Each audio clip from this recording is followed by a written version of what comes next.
je viens du bas. J'ai pas commencé par les cabinets ministériels, j'ai pas hérité. Et moi, j'étais dans le public.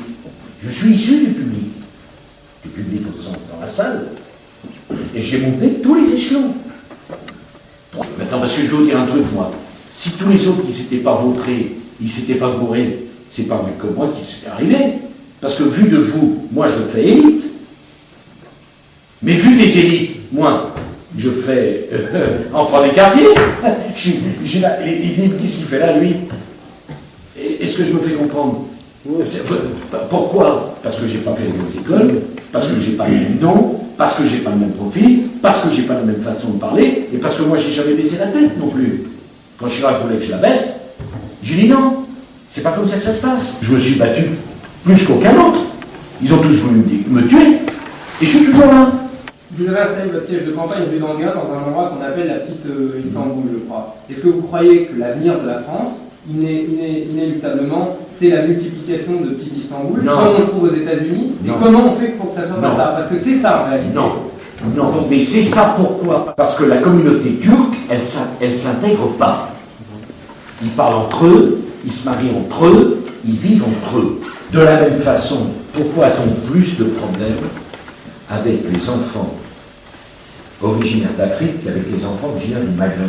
Réfléchir à ça. Pourquoi? Eh bien, mon explication, c'est que la famille maghrébine a mieux tenu que la famille africaine. De la même façon, quand je choisis Rachida Dati pour être ma porte-parole, le fait qu'elle soit Rachida, ça compte. Ça n'empêche pas qu'il y en a un canon fou. Et je l'aime. Comme quand j'ai mis Rachida, pour moi, vous voyez le truc, qu'une partie de mes amis me dit, mais t'es fou. Qu'est-ce qu'ils m'ont pensé? J'ai rien à foutre. J'ai rien à foutre ce qu'ils m'ont pensé. C'est ce que moi je pense. Si vous prenez Fofana, Fofana à 24 ans, il y a une vingtaine de brutes qui se trouvent là-dedans. On ne devient pas un tortionnaire et un assassin entre 22 et 24 ans. Mon idée, c'est que le plus tôt on intervient sur des enfants violents, le plus on a une chance de les empêcher de devenir des assassins. Si vous prenez déjà à l'école maternelle, vous voyez des gamins qui sont en situation de souffrance, qui se traduit par un comportement violent. Tous les gens qui ont des problèmes avec la police et la justice ont eu à un moment donné des troubles du comportement. Il faut donc que le plus tôt possible on puisse intervenir. Si vous intervenez sur un jeune de 16 ans, vous n'avez aucune chance, aucune, de corriger. C'est très tard.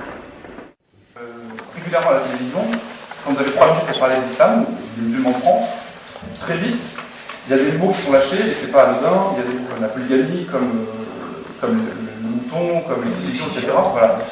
Alors, que si on faisait un exposé de 2 heures sur l'islam, vous abordiez ce sujet-là, ça m'irait, parce que c'est des choses qui existent. Maintenant, quantitativement, elles sont tellement marginales, je ne comprends pas pourquoi, quand vous avez 3 minutes pour placer ces mots. Alors, sur l'islam et sur les musulmans, là où je vous rends, où je vous dis, vous avez raison, j'aurais pas dû parler du mouton.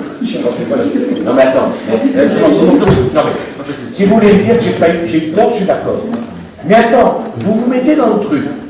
J'ai 100 gugus que j'ai jamais vu de ma vie. Je suis bombardé de questions. Je viens de me faire alpaguer par l'homosexuel, j'ai rien compris, c'est pas le thème. Je m'en sors sur la différence entre l'amour, le désir, le contrat d'union civile, etc. Là-dessus, j'ai l'autre, Harpy, qui me prend 10 millions de téléspectateurs, 2 heures, et il nous dit, ah, donc là, mon vieux, vous n'allez pas le dire.